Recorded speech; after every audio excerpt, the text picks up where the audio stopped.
Hemos estado estudiando la filosofía bíblica del discipulado y ya estamos llegando al fin de las dos etapas que tienen que ver con el evangelismo y también con la edificación. Recuerden que el evangelismo tiene que ver con la salvación y la edificación tiene que ver con esta santificación que tenemos que buscar día a día. Ahora vamos a hacer un pequeño repaso, ¿ya? Con los conceptos, pues ya estamos llegando como al final de lo medular, de lo importante. Por lo tanto, vamos a ver con qué nos estamos quedando. La idea es,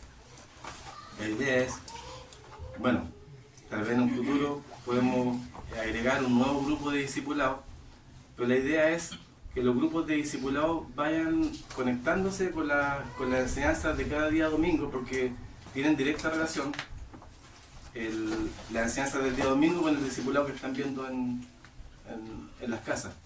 El discipulado es algo que tiene vida, es compartir vida, es más que una estructura. En eso estamos de acuerdo, ¿cierto? Es el discipulado. Ya uniendo estos conceptos de evangelismo e edificación, que no pueden ir por separado, sino que van juntos. Es un proceso, ¿cierto? Es un proceso de crecimiento espiritual, es un proceso de llegar a ser más y más como Cristo. Ese es el discipulado.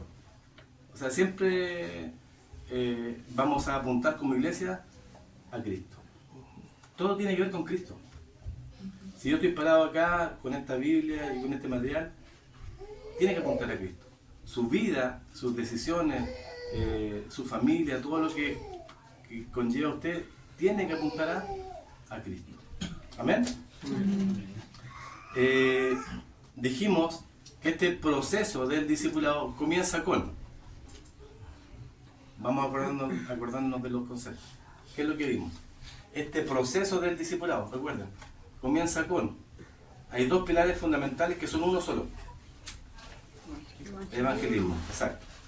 Evangelismo, dijimos, ¿cierto? Y el evangelismo tiene primero vimos los medios para el evangelismo, los medios para la salvación. ¿Cuáles eran?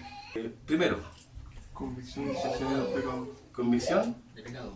Personal del pecador. Segundo, Predicación de la cruz. la predicación de la cruz. Tercero, Conversión. conversión, ¿no? Tiene que ver con... La conversión tiene que ver con el arrepentimiento. ¿Qué es arrepentimiento? Cambio de dirección, cambio de mente. ¿Ok? Y la cuarta, la regeneración. Este milagro maravilloso que ocurre cuando una persona acepta a Cristo como su Señor y como su Salvador. ¿Qué es la regeneración en palabras sencillas? ¿Qué sería la regeneración? Nacer de nuevo. Este concepto que Nicodemo no podía entender, decía él, estaba entendiéndolo humanamente. O sea, ¿cómo entrar en el vientre de mi mamá voy a volver a nacer? No, el Señor está hablando de un concepto espiritual, pero a la vez real. Esos cuatro medios son los que utiliza Dios para llevar al pecador a la salvación. Por lo tanto, usted y yo pasamos por esos medios. Tuvimos convicción de pecado para llegar a Cristo. Nos predicaron acerca de la cruz, de Cristo. Ahí está la salvación. La salvación del hombre depende exclusivamente del sacrificio que Cristo hizo en la cruz. Por eso cuando yo les digo, no son meras palabras, cuando yo les digo que todo tiene que ver con Cristo, porque es así. La predicación de la cruz. Y después viene la conversión. ¿Cuándo? Cuando yo tengo la convicción de que soy pecador, cuando me muestran por la palabra del Señor que yo soy un pecador, que no soy bueno. Segundo, cuando el Espíritu Santo trabaja en mí, me predica en el Evangelio y yo entiendo mi condición delante de Dios. Cuando yo entiendo que soy pecador, cuando yo entiendo que si muero hoy me voy al infierno, la única salvación que me queda es Cristo. Y ahí es cuando el pecador tiene que tomar la decisión. O acepta o rechaza a Cristo. No voy a esperar un momento. No el próximo domingo. Como me pasó a mí en lo personal, mis hermanos me hablaban mucho, me hablaban del Señor, yo me enojaba y decía, no, se lo voy a dejar para un tiempo más adelante. Pero cuando el Señor generó esa convicción de pecado en mí, yo dije, ya no puedo pasar más tiempo, porque si me muero, me voy al infierno. Era un peligro. ¿Y qué es lo que hice? Me arrodillé, le pedí perdón al Señor y lo acepté como mi Señor y mi Salvador. Y es ahí cuando somos regenerados. Es ahí cuando apuntamos a la cruz, cuando decimos, Señor, yo quiero que tú seas mi Señor, yo quiero que tú me salves porque yo entiendo que si me muero hoy, me voy al infierno. Es ahí cuando se produce este milagro maravilloso de la regeneración.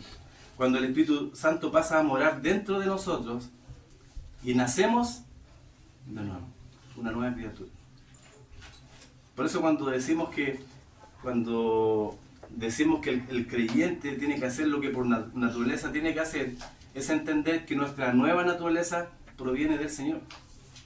¿Luchamos con la carne? Claro que sí, pero la naturaleza predominante debe ser la del nuevo creyente. ¿Estamos bien? ¿Vamos bien? Después dijimos, después de estos medios que todos hemos pasado, vienen las dos metas del evangelismo para llegar a la salvación. ¿Cuáles son esas dos metas? Ir y predicar. Ir y predicar. En el ir tenemos que buscar intencionalmente hablarle a quienes no conocen al Señor. Intencionalmente. Tal como lo hizo ¿quién? Acuérdense, el discipulado es llegar a ser como Cristo. Cuando el Señor se acercaba a las personas, lo hacía de forma intencional, ¿cierto? Y el predicar. Porque al llegar donde el inconverso tenemos que comunicarle, ¿qué cosa? Una sola cosa. Una sola cosa necesita el pecador para salvarse de la condenación eterna. Jesucristo. O sea, Jesucristo es igual a 1 Corintios capítulo 15, 1 al 4. El Evangelio. ¿Quién salva? El Evangelio, ¿cierto? Porque el Evangelio es poder para salvación. Recuerden, no podemos separar evangelismo con edificación porque son todos conforman el discipulado. Después vimos el tema de la edificación. Ya conocemos a Cristo, ¿cierto? Ya conocemos a Cristo. Ahora tenemos que empezar a crecer, exactamente. Y los últimos estudios que hemos estado viendo tenían que ver también con los medios para la edificación y las metas para la edificación. Los medios para la edificación, para crecer, para ser cada vez más como Cristo, son 5. Recordemos, vamos enumerando. Primero, identificación con Cristo. Yo soy cristiano, yo soy un seguidor de Cristo. Recuerden que el bautismo es una declaración pública de que usted se identifica con Cristo. Y la iglesia es testigo, su familia si la quieren invitar. Segundo, conocimiento de la palabra, ¿cierto? Aprende la palabra. Tercero, no tan solo conocimiento, sino que obediencia a la palabra. Aprenda la Biblia. Cuarto, sufrimiento. Esta es la parte que no nos gusta, pero el sufrimiento es parte de la edificación, es parte del crecimiento de los creyentes. ¿Cuántos de los que están acá nunca han sufrido? Levante la mano el que nunca ha sufrido. Levante la mano los que han sufrido. Pero como todo tiene que ver con Cristo, cuando usted sufra, cuando usted esté pasando por un momento difícil, mire la cruz. Porque le aseguro que no habrá ningún sufrimiento más grande que el de Cristo. Y cuando sufrimos nosotros, aún teniendo pecado en nosotros, es distinto porque Cristo tuvo que sufrir.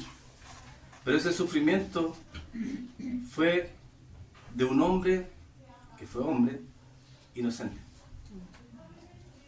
Y que fue llevado a la cruz,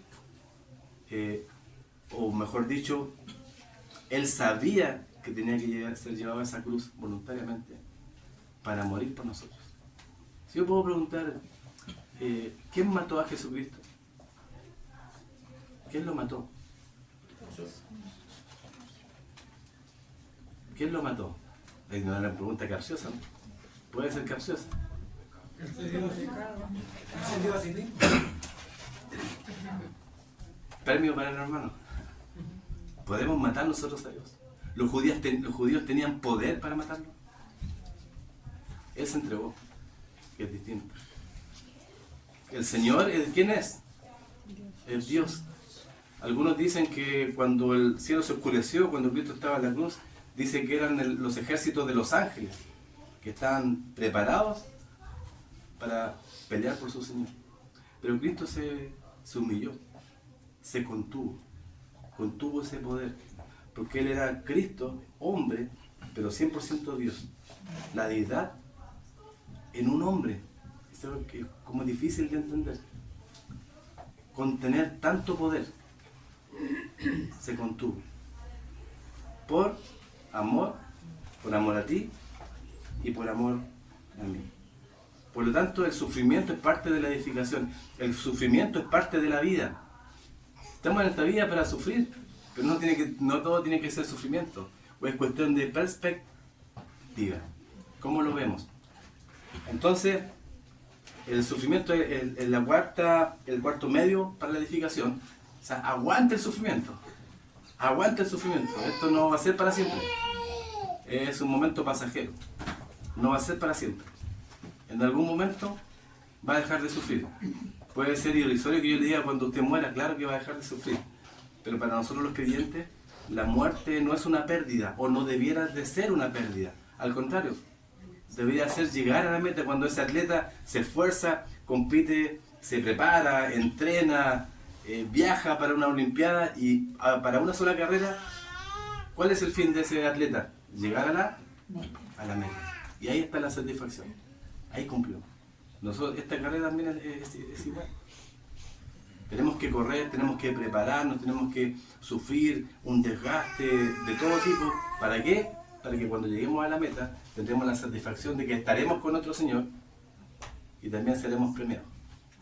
Sí, en el tribunal de Cristo. Y falta un medio más para la edificación. Cambio de vida. Un cambio de vida. Un cambio de vida. Y a lo mejor estos elementos, estos medios para la edificación se pueden conjugar con las lecciones de las verdaderas y falsas conversiones. Porque el cambio debe existir en un verdadero creyente. Ahora, es necesario que yo lo diga desde el púlpito y aclare cuestiones con respecto al discipulado. Porque yo lo he ido viendo en cada grupo. Y he tratado de enfatizarlo para que no tome otra perspectiva que no queremos. Si bien es cierto, la Biblia nos muestra elementos que nos pueden decir si es que alguien es o no un creyente genuino. Pero la idea del discipulado no es que nosotros ocupemos esos elementos para enjuiciar o para estar mirando hacia el lado y ver quién es y quién no es salvo. No, esa no es la idea. La idea es que introspectivamente, usted, como dice 2 Corintios 13:5, examínese. ¿Pero quién se debe examinar? Nosotros mismos, ¿cierto? Parte de nosotros. Esa es la idea. No es mi intención y no es la intención de los líderes de cada grupo de discipulados hacerlo dudar de su salvación. Al contrario, lo que queremos es que usted tenga la plena seguridad de que si parte de este mundo, usted se va con el Señor. Porque es mi responsabilidad. Porque Dios me ha puesto aquí, no porque sea feíto, no porque tenga algún atributo, no, me ha puesto aquí para administrar su palabra. Que eso es lo importante. Y su palabra tiene que apuntarlo siempre hacia el Señor Jesucristo. El día que yo deje de apuntar hacia la palabra, el día que yo deje de mostrar a Cristo en su palabra, yo ya estoy descalificado. ¿Ya? ¿Se entiende eso? ¿Me explico bien con el tema de la salvación? Exacto. Y las decisiones, hermanos, son personales. Son personales. Obviamente, en el proceso del discipulado vamos a tomar decisiones. Hay cosas que van a cambiar. Yo sé que ustedes van a madurar. Yo sé que los líderes, yo también he visto, cuando he estado por los grupos, he visto cambios. Y gloria a Dios por eso. Porque he visto cómo el Señor está trabajando en ustedes. A lo mejor tú no te das cuenta. Pero es maravilloso ver cómo la palabra, porque no es el mérito del líder. Es maravilloso ver cómo la palabra del Señor está trabajando en sus vidas. Y hay cosas que son visibles. ¿Ok? Y ahora estamos terminando con las metas para la edificación. Las metas para la edificación. ¿Cuáles son? ¿O cuáles alcanzamos a ver? Primero, Comprometerse con la palabra de Dios. comprometerse con la palabra de Dios. Segundo, Comprometerse con la iglesia local. comprometerse con la iglesia local. En el comprometerse con la iglesia local vimos la responsabilidad que tiene el pastor, pero también vimos la responsabilidad que tienen los miembros de la iglesia. Ve a la iglesia como su familia. Esa es la idea. La iglesia es su familia. No es un edificio, aunque sí es un edificio y hemos estado haciendo cositas para que esté más bonita nuestra casa. Pero somos una familia. Una familia. Y en una familia, como hablábamos la semana pasada, a veces van a haber problemas, como en toda familia. ¿En qué familia no hay problemas? La diferencia es que acá los problemas se van a solucionar de una manera bíblica, como hermanos en Cristo. Por lo tanto, alcanzamos a ver, comprometerse con la palabra de Dios. Segundo, comprometerse con la iglesia local. Y hasta ahí llegamos, ¿cierto? Sí, hasta la tercera. Bueno, vamos a avanzar. Ya nos quedan solamente 2 elementos. Son bien cortitos, pero también son no menos importantes. Dijimos la primera meta de la edificación era comprometerse con la segunda meta para la edificación es comprometerse con la iglesia local. ¿Ya? ¿Cuál es la iglesia local? Vimos la iglesia universal, pero también vimos la iglesia local. ¿Cuál sería la iglesia local? Aunque parezca obvio. ¿Cuál es la iglesia local? ¿Dónde nos quedamos? ¿Tu iglesia? Nuestra iglesia. Entonces es identificación. Identificación con la iglesia local. O sea, mi iglesia. Cuando digo mi iglesia no es porque sea tuya, en el sentido de pertenencia. Cuando diga, obviamente uno dice mi iglesia, oye, él cree que la iglesia es de él. No, la iglesia le pertenece al Señor. Pero podemos decir mi iglesia en el sentido de la pertenencia que tenemos con él. Meta número 3, comprometerse con el compañerismo con los santos. Comprometerse con el compañerismo de los santos. Si queremos crecer en Cristo, si queremos crecer, si queremos ser edificados, necesitamos necesariamente tener amigos que sean cristianos. Hoy en día muchos dicen que tengo la Biblia, tengo el Espíritu Santo, no es necesario congregarme. Pero ¿cómo me desarrollo como creyente? ¿Cómo descubro cuáles son mis dones? Porque tú tienes por lo menos un don que tienes que utilizar para servir al Señor. ¿Pero dónde los descubro? ¿Con mis amigos afuera? ¿En mi trabajo? Puede ser, tal vez, no sé. Pero donde se desarrollan y se ponen al servicio debe ser en la iglesia local.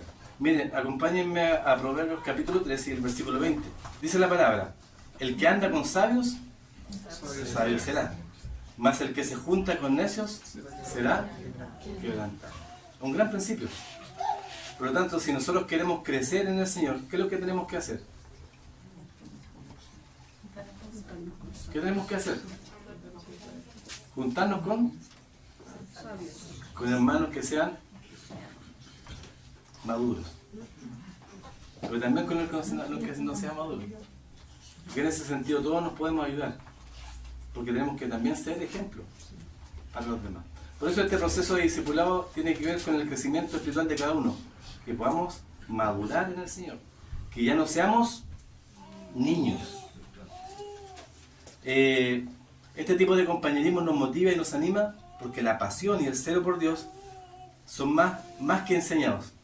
O sea, si quiere pasión por el Señor, si quiere celo por el Señor, pase tiempo con gente apasionada por el Señor, que se va a contagiar. Pase tiempo con... Pues yo me dio alegría cuando escuché cuántas mujeres están inscritas para el feminario. Feminario. Todavía no hay, este año no hay, ¿cómo se dice cuando es para los hombres? ¿Un varonario? No sé cómo es que se llama. Asado. Asado. Ahí nos salió lo que pasó. Bueno. ¿Cuántas mujeres hay? 17. 17 inscritas. Es una buena decisión. Es una buena decisión. Porque usted comparte con sus hermanas en Cristo. Son un grupo fuerte las mujeres. Pero también lo bueno es que puedan compartir con otras hermanas en Cristo de otras iglesias. Se van a hacer más fuertes y se puedan contagiar, puedan captar ideas. Vayan con un cuaderno, con un lápiz, anotando ideas en lo que podamos mejorar. ¿Ya? Este tipo de compañerismo nos provee ejemplos que podemos seguir e imitar para entregarnos más a Cristo. Miren, Filipenses capítulo 4, versículo 9. Dice, lo que aprendisteis, miren, vaya pensando ahí en el discipulado. Piensa en el discipulado. Dice, lo que aprendisteis y recibisteis y oísteis, esto haced. ¿Eso dice? No, me salté algo intencionalmente. Y dice, y visteis en mí, esto haced. Y el Dios de paz estará con vosotros. Estamos hablando de las metas, de la meta, bueno, que también son medios para la edificación. De la meta, la primera meta, ¿cuál es? De la edificación. Comprometerse con la palabra de Dios. Y el comprometerse con la palabra de Dios no es tan solo aprenderla, sino que hacerla. Y cuando hacemos esto, cuando estamos siendo edificados, pasa esto. ¿Qué cosa? Lo que visteis en mí. O sea que no tan solo tengo el conocimiento, sino que también la llevo a la práctica. Lo que aprendisteis, ¿se aprende en el discípulo? Sí. Lo que recibiste, sí, uno va a recibir. ¿Y oísteis? Claro que sí, pero no tan solo eso, sino que oísteis. O sea, perdón, visteis en mí. O sea, el ejemplo. Por eso, algunos dicen, el liderazgo, ser líder, suena bonito, pero es conlleva una gran responsabilidad. Porque cada paso que uno da está siendo pesado. Somos pesados. Pero para los líderes, que también me ha ayudado a mí, usted esté tranquilo con el Señor, porque el hombre lo va a pesar. El hombre es así. Pero usted preocúpese de estar bien con el Señor. Que su comunión con el Señor esté bien direccionada. Porque siempre los líderes van a ser pesados. ¿Cierto? Cuando pasamos por la Escritura y vemos distintos personajes de la Biblia, ¿acaso no los pesamos? A Pedro no lo cuestionamos. Cuando este Pedro impulsivo que le cortó la oreja a un guardia, nos enfocamos en eso, porque es nuestra naturaleza como ser humano. Y en la vida cristiana pasa exactamente lo mismo. Las cualidades positivas en el creyente pasan desapercibidas. ¿Por qué? Porque debe ser así. Pero cuando alguien tropieza, cuando alguien comete un error, es como... ¿Cierto? Porque es la naturaleza humana. Fíjense cuando el apóstol Pedro caminó por las aguas. ¿En qué se enfoca el hombre? Todos hablan ¿de qué? Se hundió. Pero nadie se enfoca en que él caminó. O sea, imaginen eso, él caminó. Yo me quedo con eso. ¿Qué hombre ha caminado por las aguas? Hombre. Exacto. ¿Qué hombre? Pero nos quedamos con ¿qué? No, que se hundió por falta de fe. El hombre es así. Somos así. ¿Ya? Bueno, después en el discurso en Hechos, lo que hace el Señor en la vida de Pedro es maravilloso. Y es eso lo que el Señor está haciendo en ti. Te aseguro que sí. Si tú sigues todo este plan, que tal vez es una estructura, pero es la palabra del Señor haciendo mella en tu corazón, en tu vida, cambiando tu ser, tú puedes llegar a ser como Pedro. Ayer le decía a un hermano, tú vas a predicar, algún día tienes que predicar. Y me decía, sí, se reía. Pero lógico, tienes que aspirar a eso. A que puedas estar acá al frente algún día y también estar predicando. ¿Por qué no? ¿Quién te dijo que no puedes? Tienes el Espíritu Santo, tienes la palabra del Señor en tu idioma, una buena versión de la Biblia, tienes un pastor que no es tan malo, buena onda, que está dispuesto a ayudarte, y líderes que tienen un tremendo corazón. Entonces, anímese, hermano. No mire para otro lado. En algún momento usted también debería estar acá. Ya este trozo de madera que se llama púlpito no es tan solo mío, sino que también es para los que estén y deseen en algún momento compartir la palabra del Señor. Amén. Pablo dice algo parecido en otros versículos, porque Pablo, cuando pensamos en Pablo, ¿qué imagen se nos viene a la mente? O una frase, Pablo es igual a Cristo, ser semejante a tremendo hombre de Dios, ¿cierto? Bien, voy a leer unos pasajes, no los busquen para que avancemos. 1 Corintios capítulo 4, versículo 16 dice, Pablo, por tanto ruego que me imitéis. No voy a decir que es soberbio.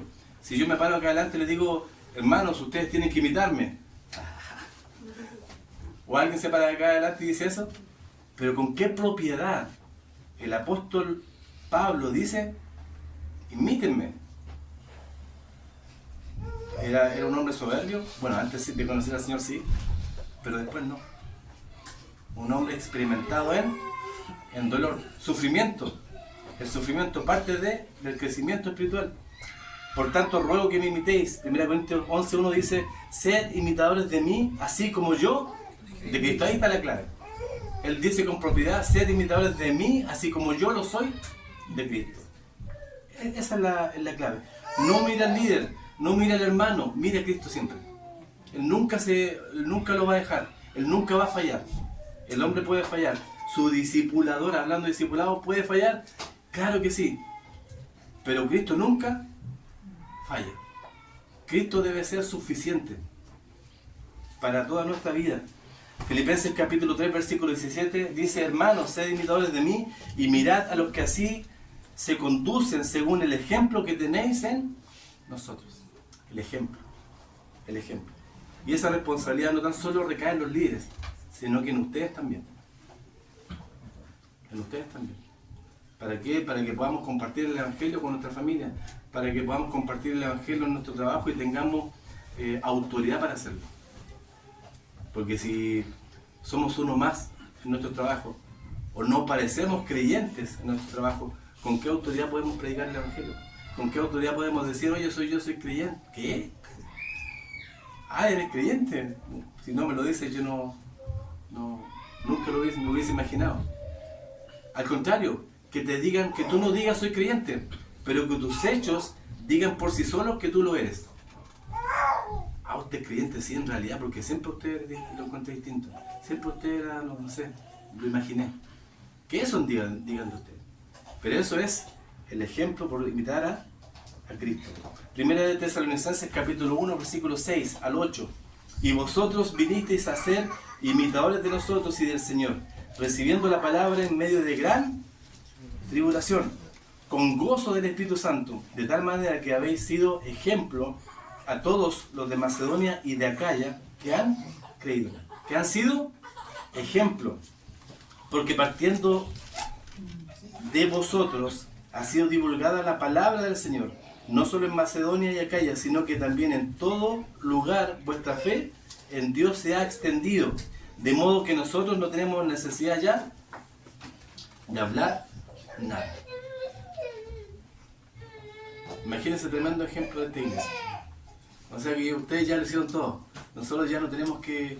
Han impactado tanto a su comunidad, a su alrededor, que ya nosotros no tenemos que hacer nada porque ustedes ya lo hicieron. Ya no tenemos necesidad de hablar nada.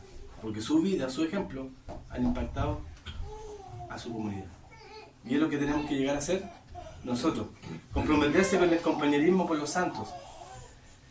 El primer medio de la edificación es de identificarse con Cristo, ¿cierto? el primer medio para la edificación, identificarse con Cristo. ¿Cómo se ve eso en la vida normal, en lo cotidiano? Identificarse con Cristo. ¿Cómo hacemos esto en la vida real?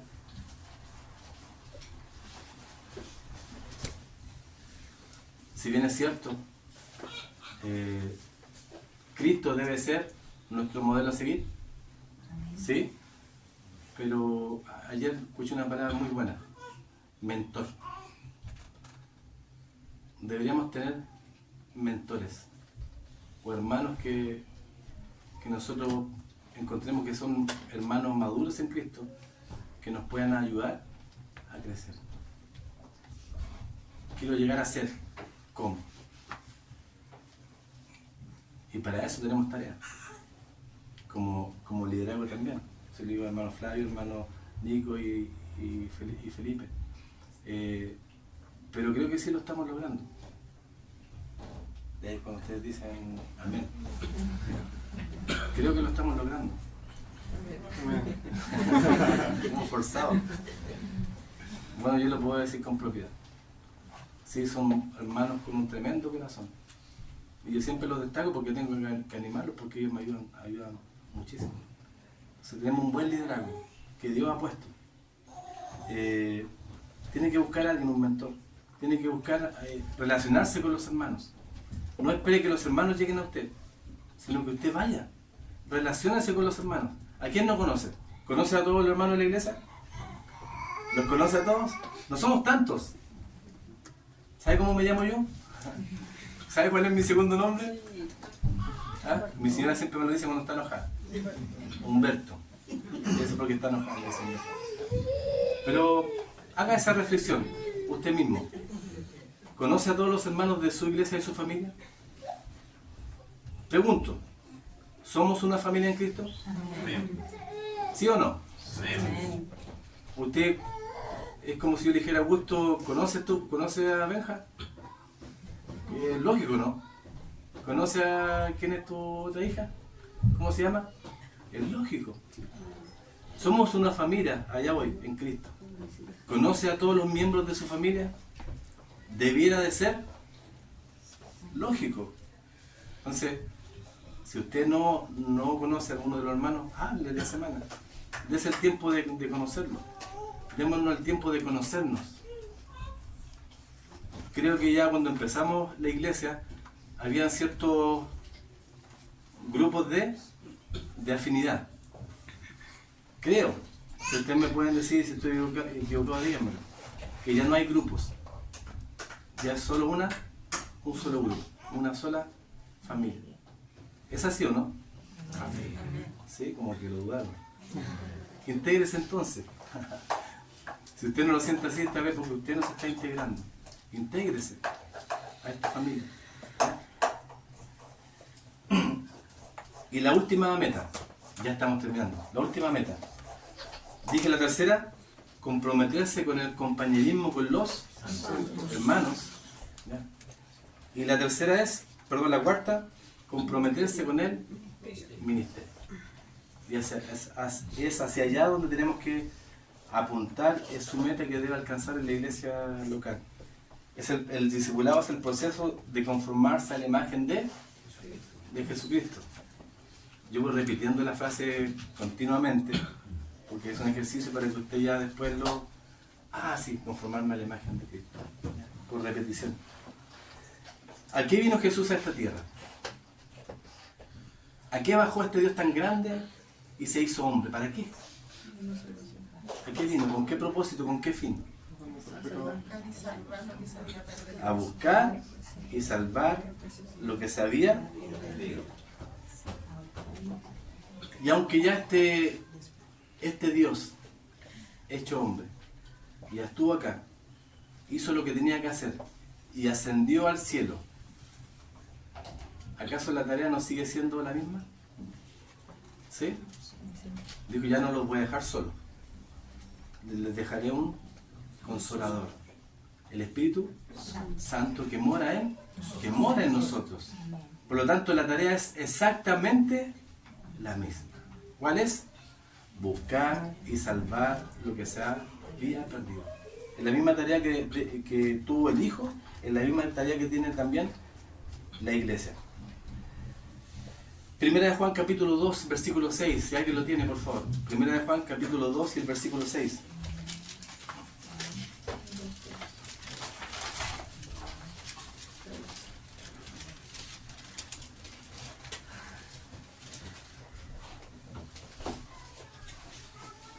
El que dice que permanece en él debe andar como él anduvo. ¿Como quién? El que dice que permanece en él debe andar como él anduvo, como Cristo. O sea, cada decisión, cada cosa que hagamos tiene que ser como Cristo lo hizo, como Cristo lo haría. Por eso una cuestión práctica es, no sé, en Estados Unidos, no me acuerdo la sigla en inglés, pero es ¿qué haría Jesús? En cada decisión, práctico, es súper práctico. ¿Qué haría Jesús? Voy a, no sé, voy a hacer esto. ¿Qué haría Jesús? ¿Lo haría? No lo haría. Entonces no lo haga.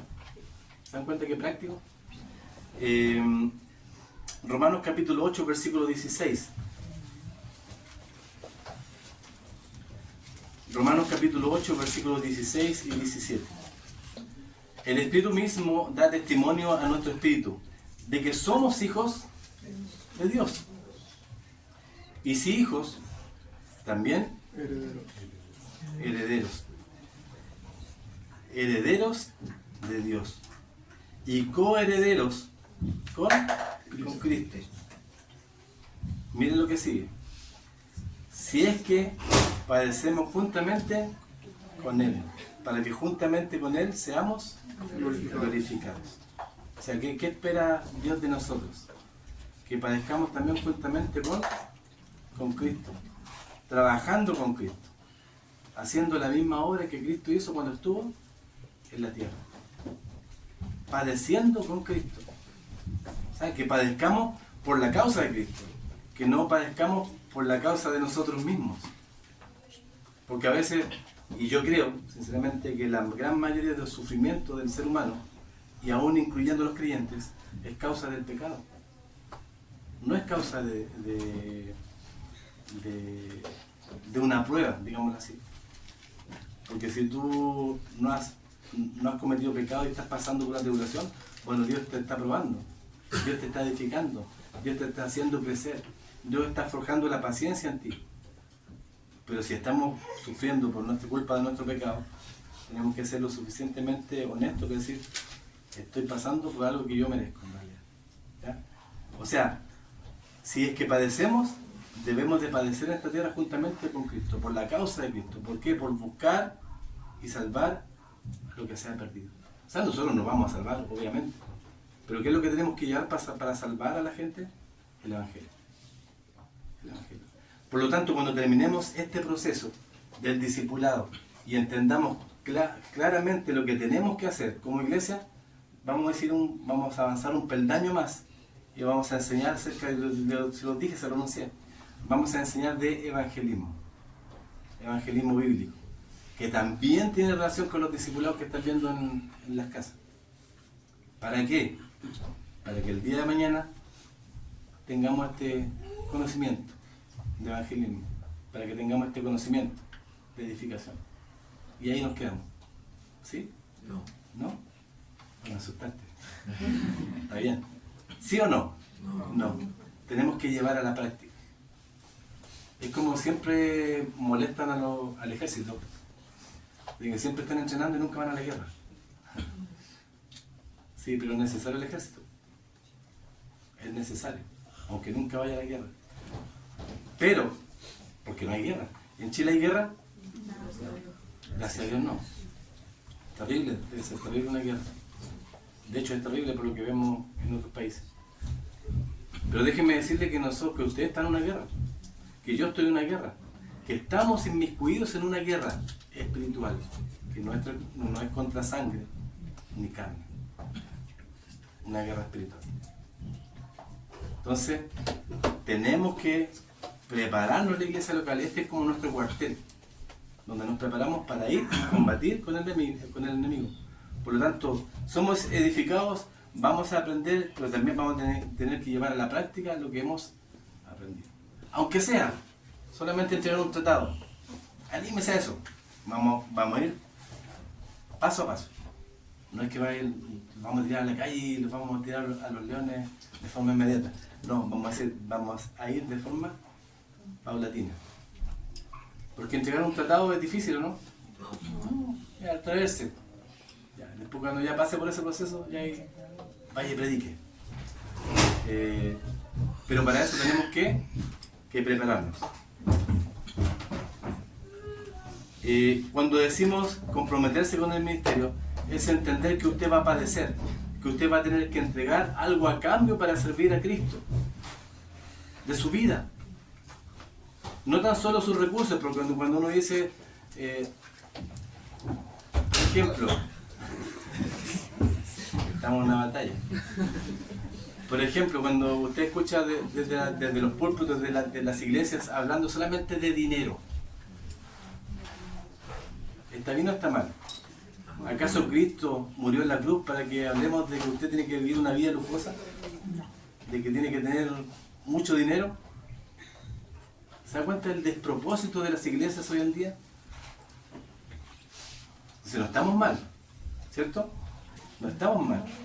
Tiene una iglesia ordenadita, chiquitita, pero ordenadita. Donde el centro de la predicación no es la ofrenda, que en algún momento obviamente voy a tener que enseñar acerca de eso, o, ojo, que el mismo discipulado se va a encargar de enseñar acerca de eso. Pero no, las cosas en la iglesia no se imponen. Yo no estoy acá para imponerle algo a usted. No se impone. Es el Espíritu Santo el que genera el querer como Él hacer en usted. Cuando yo esté imponiendo algo a la iglesia, yo dice, no, usted está mal.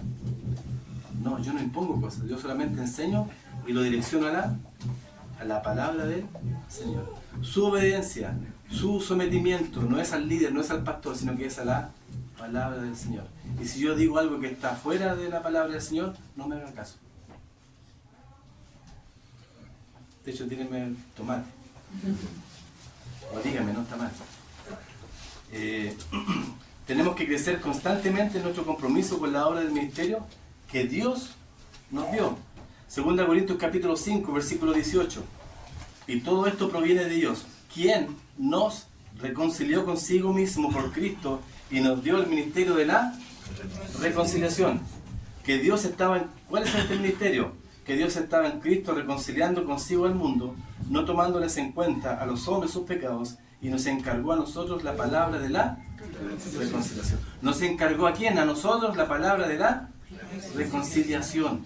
Eso es lo que tenemos que hacer. Así que somos embajadores en nombre de Cristo. Eso es lo que es usted y yo. Embajador de Cristo en la tierra. Como si Dios rogase por medio de nosotros. Cuando usted evangeliza, yo siempre aconsejo esto, que sea un ruego. Arrepiéntase. Si usted no se arrepiente hoy, usted va a morir y se va a ir al infierno por una eternidad. Esté consciente de eso. Aún recuerdo cuando le prediqué el evangelio a mi papá y a mi mamá. Fue un ruego. Por favor, entiendan que esto es verdadero, que esto es real. Pero ni aún así, nosotros podemos llevar a todos los que queremos al cielo. Pero sí, nuestra tarea es predicar el evangelio. Como si Dios rogase a través de nosotros para que las personas sean salvas. Os rogamos en nombre de Cristo, reconciliados con Dios. Te ruego, reconcíliate con Dios. Si tú mueres hoy te vas al infierno, por favor, te ruego, considéralo. ya no importa, otro día puede ser. Yo siempre digo, tú has tomado una decisión, te lo digo con mucho respeto y cariño. No, es que otro día tal vez voy a tomar la decisión de aceptar a Cristo. No, ya has tomado una decisión. Y la decisión que has tomado es rechazar a Cristo. Con mucho amor, si tú mueres hoy, tú vas al infierno. Y la gente se va, pero se va meditando en el peso de lo que significa eso. Efesios capítulo 4, versículo 11, 16. Necesitamos un compromiso cada vez más con el evangelismo, lo dije, ¿cierto? Necesitamos un compromiso cada vez más con la edificación. Efesios capítulo 4, versículo 11. Y él mismo constituyó a unos apóstoles, a otros profetas, a otros evangelistas, a otros pastores y maestros. ¿A fin de qué? De perfeccionar a los santos para la obra del ministerio, para la edificación del cuerpo de Cristo. ¿Y dónde se logra eso? En la iglesia local. Hasta que todos lleguemos a la unidad de la fe y del conocimiento del Hijo de Dios. ¿Quién es? Jesucristo. A un varón perfecto, a la medida de la estatura de la plenitud de Cristo. Para que ya no ¿qué? Ya no seamos niños fluctuantes llevados por doquiera de todo viento de doctrina, por estratagemas de hombres que para engañar emplean con astucia las artimañas del... ¿Cuánta gente hoy en día está hoy congregada en iglesias, ahora mismo, en iglesias engañados por hombres que con astucia diabólica engañan a la gente para que sigan movimientos llamados cristianos que ni siquiera son de Dios? Todo un show, todo un aparataje. Y usted dice, ¿cómo gente puede... Están cegados. Están cegados. ¿Qué es lo que puede salvar a estas personas? Solo hay una cosa, solo un elemento, es el Evangelio. El Evangelio. Versículo 15, sino que siguiendo la verdad, esto es importantísimo, siguiendo la verdad, ¿de qué forma? En amor. En amor. Hablé la semana pasada de exhortar, ¿cierto? Pero en amor. Crezcamos en todo en aquel que es la cabeza, esto es, en Cristo, de quien todo el cuerpo bien concertado y unido entre sí por todas las coyunturas que se ayudan mutuamente según la actividad propia de cada miembro, recibe su crecimiento para ir edificándose en amor. Por lo tanto, usted es importante. Cada uno de nosotros es importante dentro del cuerpo de Cristo, dentro de la iglesia local, esta familia pequeñita. Cada uno de nosotros es importante.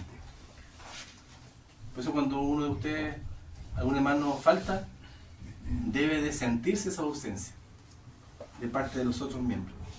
Porque es parte del cuerpo. Porque estamos unidos por las coyunturas. Si usted un día amanece sin una mano, se da cuenta, ¿no? ¡Oh! Me falta una mano, no me había dado cuenta. ¿Se da cuenta? Sí. Esa es la unidad que debemos de tener como cuerpo de Cristo. ¿Ya? Para ir terminando. Todos estamos llamados al ministerio de la edificación. Todos. Debemos de crecer. Igual que todos estamos llamados para el evangelismo. Todos debemos de hacer obra de evangelistas. Debemos ayudar a otros creyentes a crecer en el conocimiento de la palabra del Señor, discipulado. Y también es la obediencia a la palabra del Señor, discipulado. Debemos ayudar a otros creyentes a crecer en su compromiso con la iglesia local. Debemos ayudar a otros creyentes a crecer en el compañerismo con los santos. Recuerden el eslogan de la iglesia: ser y hacer discípulos. Ya quedó. Ser y hacer discípulos. ¿Usted es un discípulo de Cristo? Sí, por lo tanto tiene que también hacer discípulos. ¿Ya? Debemos ayudar a otros creyentes a crecer en su compromiso con el ministerio. Tenemos maestras de niños, tenemos hermanos que ya están predicando, que están enseñando, tenemos hermanos que están sirviendo. Y así usted, si no está haciendo algo, bienvenido sea. Bienvenido sea. Lo que sea para la iglesia es bienvenido para para que usted pueda servir. El propósito de nuestra vida es sencillo. Con esto ya terminamos todo esto, esta visión macro de la iglesia, de la filosofía del discipulado. El propósito de nuestra vida es sencillo. ¿Cuál es? ¿Cuál es el propósito de nuestra vida? ¿Para qué usted está acá en la tierra? Para honrar y glorificar a Dios. Exacto. Para glorificar a Dios y gozar de Él para siempre. Amén. En la eternidad. Eso es lo que nos tiene que dar esperanza, porque si se imaginan si pensáramos que, como dicen los que no creen en Dios, de esta vida no hay otra, dicen. Yo digo, sí, si hay otra, es mucho mejor. Para cumplir este propósito tenemos que cumplir la misión que Dios nos dio. ¿Cuál es esta misión? Eslogan. Ser y hacer discípulos. Esta es la misión por la cual Dios nos puso en la tierra. De esta manera nosotros glorificamos a Dios. Entonces estamos bien, ¿o no? Estamos bien como iglesia. Ser y hacer discípulos. O sea, con eso glorificamos a Dios. En eso tenemos que movernos. Cuando las iglesias pierden la dirección en cuanto al verdadero propósito de glorificar a Dios, se pierden. Iglesias de actividades, iglesias de conciertos, cada una de las cosas que nosotros hagamos, y en eso tal vez nos podemos distraer, y ustedes tienen que estar atentos. Cada actividad que nosotros hacemos debe de glorificar a Dios. Entonces digo, pero es como una frase cliché, ¿no? No, si yo glorifico a Dios con mi vida, la iglesia tiene que glorificar a Dios. Cada actividad que hacemos debe de glorificar a Dios. Pero ahora ya el conocimiento es más específico. ¿Cómo glorificamos a Dios? Ese eslogan, ser y hacer discípulos. Eso cuando, miren, aunque parezca, se va a reír usted, aunque estemos compartiendo un asado con los hombres, eso es hacer discípulos. Porque tal vez en algún minuto, cuando está partiendo la carne, usted se va a ir con el hermano a un lado y el hermano le va a decir, ¿sabes qué? Estoy pasando por un problema. Y va a abrir su corazón. Eso es discipulado. Eso es discipulado. O cuando usted en su reunión de mujeres va y una hermana está mal y abre su corazón a usted y usted con todo el respeto dejan todo a un lado y la escucha y oran por ella. Eso es discipulado. Eso es discipulado. Cuando se hace una actividad para niños, más allá de los dulces, más allá del chavo, ese compañerismo, se da cuenta que los elementos se van uniendo, usted se va identificando con su iglesia local, usted está teniendo compañerismo con los hermanos. Eso es discipulado. Ahora si yo le preguntara, desde que iniciamos el día 1 compartiendo la visión del discipulado, hasta el día de hoy, ¿cambió el concepto de la visión con respecto a que usted tenía del discipulado? Sí. ¿Se quitó de la mente ese concepto de 16 lecciones? ¿Se quitó de la mente este concepto estructurado de cumplir con un versículo que son elementos? Sí, pero no es lo importante. Y si es así, gloria a Dios por eso, porque es lo que queremos, es lo que perseguimos. Primero, para cumplir con esta misión de ser y hacer discípulos y glorificar a Dios, primero necesitamos ser discípulos. Primero necesitamos ser discípulos. O sea, por eso, hermano, estamos viendo, no se sienta mal, por eso estamos viendo este tema del discipulado de verdaderas y falsas conversiones. La parábola del sembrador. Y 2 Corintios 13:5, examínese. Puede ser chocante, pero necesitamos ser discípulos. Y para eso necesitamos saber y entender de que somos salvos primero y comprometidos con Cristo para seguirlos. Recuerden, la invitación está abierta a todos. Ven y sígueme. Ven y sígueme. Pero no sé si en Juan capítulo 6, 66, particularmente esa cita, dice que ya muchos ya no le seguían, porque su palabra era dura. Cristo a nadie discrimina, a nadie. Pero las decisiones, queridos hermanos, querida iglesia, son de carácter individual. Recuerden, siempre yo les digo lo mismo, y eso no es por sacarme responsabilidad encima. Yo no voy a ayudar a nadie que no quiera ser ayudado. Yo no voy a ir a un hogar que yo no sea invitado. Pero sí, siempre estaré dispuesto a orar por usted, a ayudar por usted. Si usted necesita ayuda, yo tengo que hacerlo. Yo les dije, el año que viene sí voy a tener más tiempo. Voy a tener que cuidarme porque hay lo que falla en la dieta a veces, como van a las casas. Entonces las reuniones de discipulado o es pizza o queque, un queque que hace la hermana Isabel, espectacular. Justo en la casa del Nico hicieron, justo cuando yo me fui a la otra casa, hicieron pizza. Yo no sé si se dio la casualidad, fue porque... Sí, para Rose la palta. Pero ha sido un proceso lindo, más allá de la broma, ha sido un proceso maravilloso. Verdaderamente maravilloso. Luego, después de esto, debemos hacer discípulos. Discípulos evangelizando a los inconversos y edificando a los creyentes para que ellos puedan ser y hacer discípulos de la misma manera. No hay nada nuevo bajo el sol. Eso, hacia allá tenemos que apuntar. ¿Usted tiene que ser un discípulo de Cristo? Sí, en su iglesia local lo va a lograr, usted se va a discipular, usted va a crecer, tener compañerismo, se va a preparar. Pero el día de mañana la meta para usted personal es que usted también pueda llegar a evangelizar a alguien y ese evangelizado hacerlo usted un discípulo, que usted lo pueda discipular. Juntos el evangelismo y la edificación, la salvación y la santificación forman lo que llamamos el discipulado. Evangelismo y edificación, que no pueden ir separados, son solo un solo elemento. Preguntas para terminar. ¿Cómo le va a usted con su compromiso con el Señor? ¿Cómo es su compromiso con las Escrituras? ¿Con aprender la Biblia y hacer lo que ella dice? ¿Cómo es su compromiso con su iglesia local? ¿Usted se siente identificado con su iglesia local? ¿La siente su familia?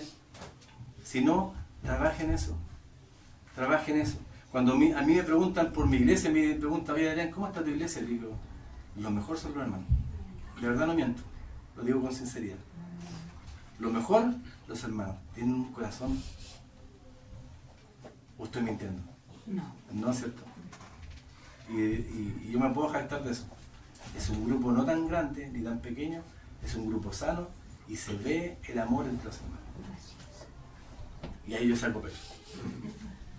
¿Cómo es su compromiso con el compañerismo con otros santos que le desafían a andar con el Señor? ¿Conoce a su hermano en Cristo?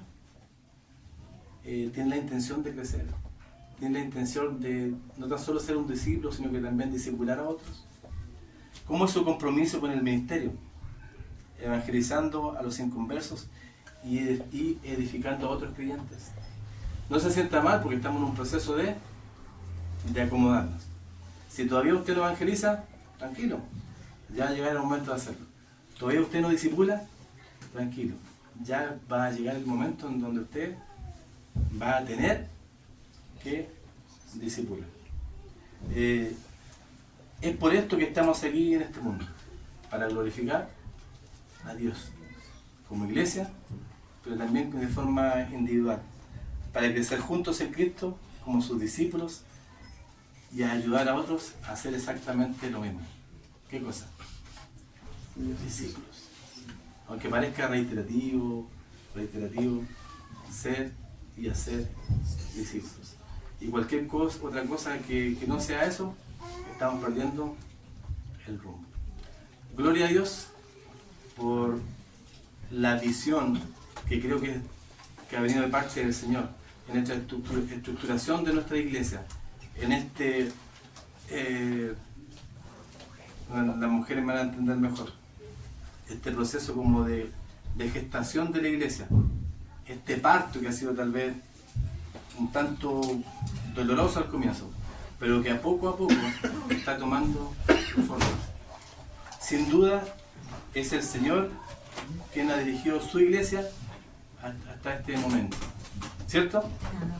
Así que comprométase con su iglesia local, persiga los conceptos de ser y hacer discípulos que no sean solamente conceptos que vaguen por ahí en el aire, sino que eso hagan parte de su vida. Amén. Y recuerden, el 1 de septiembre, ojalá estemos todos acá para disfrutar y escuchar testimonios y gozarnos de lo que ha hecho el Señor con esta iglesia que le pertenece, llamada Iglesia Bautista Piedra de Aranco.